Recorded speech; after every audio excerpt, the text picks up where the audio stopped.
Арсен Сергеевич, будет ли мост? Будет. Когда? Я очень надеюсь, что в 2025 году мы сможем по нему пройти. Ого. А что вас убеждает? Уверенность что придает? Знаете, об этом же очень много, да, спекуляций, там много разговоров. Мост – это та тема, которая волнует Якутию точно последние несколько десятилетий.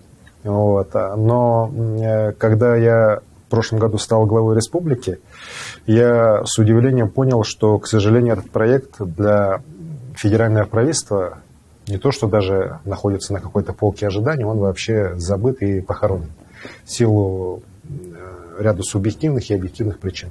Потому что бытовало мнение, что этот мост только для одного города Якутска, особо никакой экономической и социальной там проблемы не решает, и тратить на самом деле колоссальные деньги на решение этой проблемы пока стране нецелесообразно. Я в августе 2018 года сходил к президенту, по этому вопросу рассказал свое видение, оно ему понравилось, и он дал тогда мне поручение с федеральными министерствами, со всеми отработать. Ну и в том числе и в адрес правительства, конечно, пошло поручение, тоже этот вопрос, который давно обсуждается, все-таки попробовать реанимировать и рассмотреть с другой точки зрения, с точки зрения того, что этот мост нужен для создания в целом северного широтного автомобильного хода от Магадана до Иркутска. То есть это часть теперь уже это более проекта, как основное звено. Ну и как возможность развития не только города Якутска, но и всей огромной территории Западной Якутии. На самом деле сегодня вот вся Западная Якутия, она на полгода встает без транспортного сообщения. Ну и, соответственно, естественно, это осенью и весной, соответственно. Соответственно, у нас и цены другие, и транспортная доступность другая. Сегодня транспортная доступность Якутии 23%. Если будет построен мост, станет 83%. Лишь один мост решает так вот. Так. Ну и, соответственно, целый год я и правительство республики потратили на то, чтобы создать модель финансовую, экономическую, социальную реализации данного проекта. Потратили на то, чтобы с каждым практически федеральным министром я лично встречался, ну и с министерствами уже отрабатывали мои коллеги для того, чтобы получить положительное заключение. И когда я сейчас недавно имел возможность донести, опять же, итог о проделанной работе за год президенту, то я уже опирался не на просто слова мои, а на конкретные документы, подписанные там руководителями министерств и ведомств, руководителями аналитического центра при правительстве, которые все в один голос уже говорят, что да, проект в такой постановке он нужен, он экономически целесообразен. Это один из немногих проектов, на самом деле, который имеет колоссальную бюджетную эффективность просто от сокращения прямых расходов бюджета.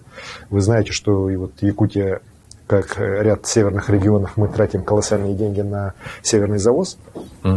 И только появление этого моста сокращает эти затраты на 4 с лишним миллиарда рублей в ценах 2018 года. За счет того, что мы не привлекаем уже большие кредиты банковские для того, чтобы начать сегодня уже складировать запасы, которые будем завозить летом, и которые от Якутска пойдут, например, дальше уже туда, на север.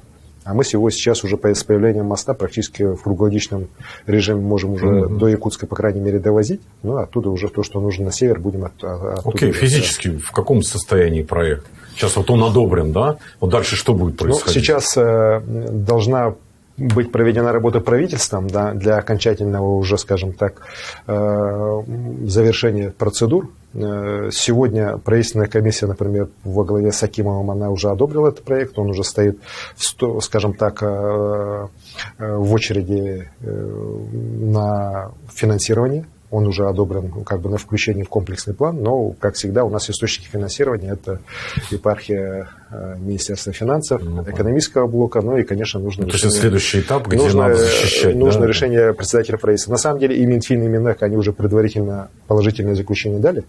Но сейчас уже дело осталось за окончательным, скажем так, согласованием внутри правительства, и вынесением вопроса на уровень председателя правительства.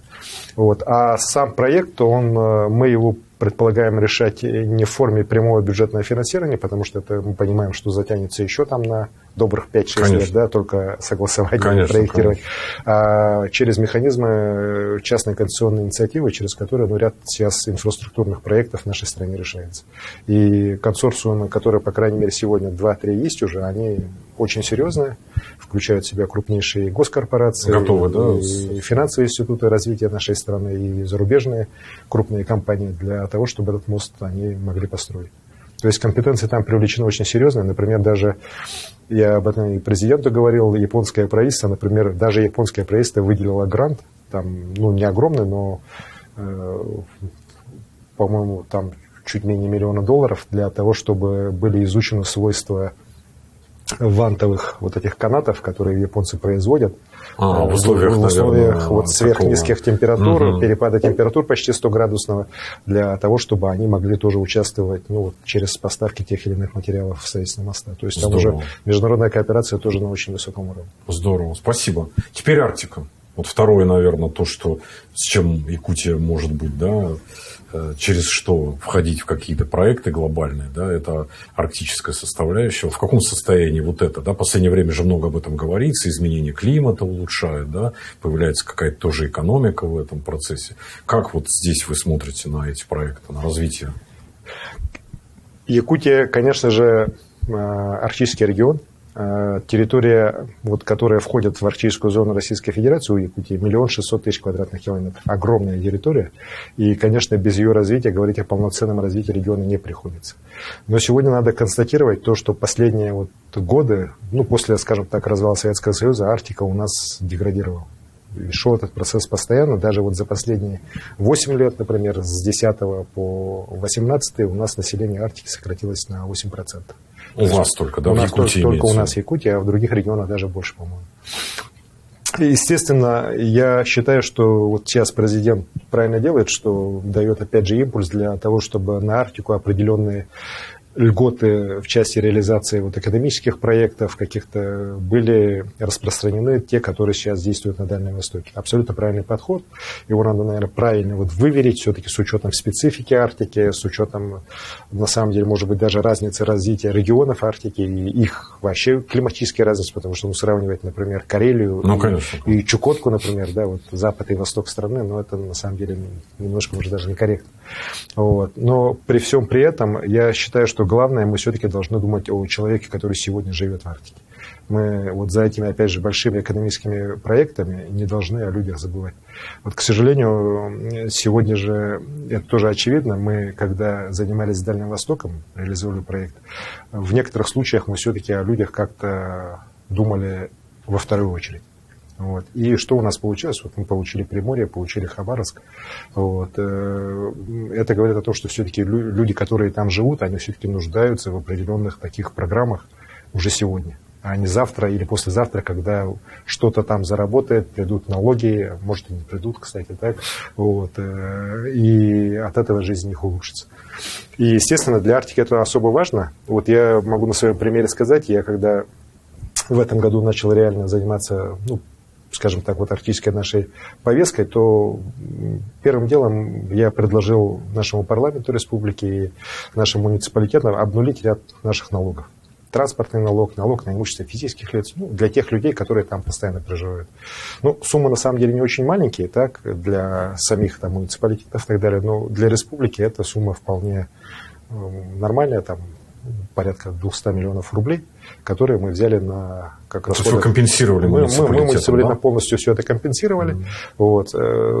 И в итоге люди получили, вот, знаете, ну, определенные льготы, те, кто там живет. Да, вы знаете, может быть, суммы там не очень большие, там несколько тысяч, но знаете, как люди были рады. Что вот впервые, они сказали, вот после того, как Советский Союз перестал существовать, что-то дали, мы да? видим, что государство нам не все время там повышает цены на авиабилеты, не что-то там вот это, а вот реально нам помогло чем-то, вот, тем, что мы сегодня уже вот на своем кармане почувствовали, и вот как бы почувствовали, что это именно для нас. То есть это реальный шаг. Да, уже, это делается именно для нас, для тех, кто живет сегодня в Арктике. Что следующее будет вот с Арктикой? Мы, конечно же, хотим, в том числе, вот еще раз говорю, не только вот экономические проекты, я уверен, что президент сейчас решит, и правительство, вот и Юрий Петрович Трутнев этим серьезно занимается, хорошие проекты появятся. Мы понимаем, что Арктика – это кладовая, это при правильном подходе, при правильных таких каких-то механизмах поддержки проектов, там проекты полетят. И недаром сегодня уже вот Северный морской путь уже перевозит там 22 миллиона тонн в этом году перевезли. Так? Ну, это огромная цифра, которая даже в Советском Союзе даже близко не была. Так? Я уверен, что скоро и 40 миллионов, и 50, и 80 миллионов тонн будут загрузки. Но мы сегодня должны думать о наших людях. И вот я считаю, что мы будем усиливать свою социальную составляющую, культурную составляющую, для того, чтобы опережающе все-таки мы работали по Арктике. Например, в Якутии у нас сегодня, ну, к сожалению, там система здравоохранения наша достаточно архаичная, она еще с 90-х годов не менялась, и ряд учреждений здравоохранения мы сегодня вынуждены, ну, не то что закрывать, да, мы в любом селе у нас все равно учреждение здравоохранения остается, но некоторые вещи мы оптимизируем. Но при этом есть четкое у нас указание, например, с моей стороны, что в Арктике ни одно учреждение вообще не должно подвергнуться там каким-либо серьезным пертурбациям, и ни один медик там не будет сокращен вот, в Арктике. Вообще укомплектовано? Это следующий вопрос. Потому что это вот я хорошо знаю. Конечно, вот это, вопросы комплектования, вопросы вообще эффективности, вопросы качества там, здравоохранения, образования, культуры в Арктике тоже стоят очень серьезно. Но вот людей, наверное, трудно оставлять. Людей очень сложно туда привести, людей сложно оставить. Поэтому, конечно, должны быть другие меры применяться. То есть правительство будет делать, например, там один шаг, мы должны делать второй, чтобы еще больше сделать для людей, чтобы они там закреплялись и оставались. Но хочу сказать, что, например, по объектам культуры мы строим сейчас прекрасные там дворцы культуры в Арктике для наших вот, национальных районов. Я вижу, какая там работа идет. И, знаете, вот вообще с точки зрения вообще российской нашей повестки, да, я уверен, что Россия должна претендовать на некое геокультурное превосходство вообще в целом в арктической зоне. Потому что я вот тоже был во всех странах, я вижу, как там, что бы там ни говорили, как американцы относятся, например, американское правительство к индейцам, так как в Канаде они практически исчезли сегодня, как относятся, опять же, к малым народам, какие конфликты есть в Скандинавии. Вот. И с этой точки зрения Россия, на самом деле, для многих этих народов является, как это не странно кажется на нашим либералам, например, но это как, знаете, вот такой очаг вот, свободы для малых народов. То есть это наоборот. Они очень ориентируются, и вот мы недавно проводили Северный форум устойчивого развития, как раз по вопросам, в том числе изменения климата, сохранения малых народов. Приехало очень много из представителей всех приполярных стран, в том числе Америка, Канада, вот, скандинавские страны. И, знаете, вот в разговорах они все просто восхищались. Они же там с людьми простыми тоже общались, да, и сказать, что вот для вас, для всех, вот эта ваша северная культура, это не что-то там, которое там только сохраняется в каких-то заповедниках, да, это то, что у вас вместе с вами живет, развивается. Не в резервации, да, живет в естественной среде. Да, и развивается, и это, говорят, очень важно, это очень нужно. Поэтому, кстати говоря, я и принял решение, что мы в Якутске будем строить большой арктический центр эпоса и искусств, где будут и вот наши народные, скажем так, традиции, то есть театр Уан-Хо, там другие, и будет также и классическая, например, вот большая классическая филармония, Государственная филармония Республики Саха-Якутия. Большой проект, 30 тысяч квадратных метров. Вот. Я считаю, что это вот тоже должно в копилку развития в целом, не только Якутии, но и в целом вот нашей российской Арктики тоже сыграть. Отлично. Спасибо огромное. Спасибо.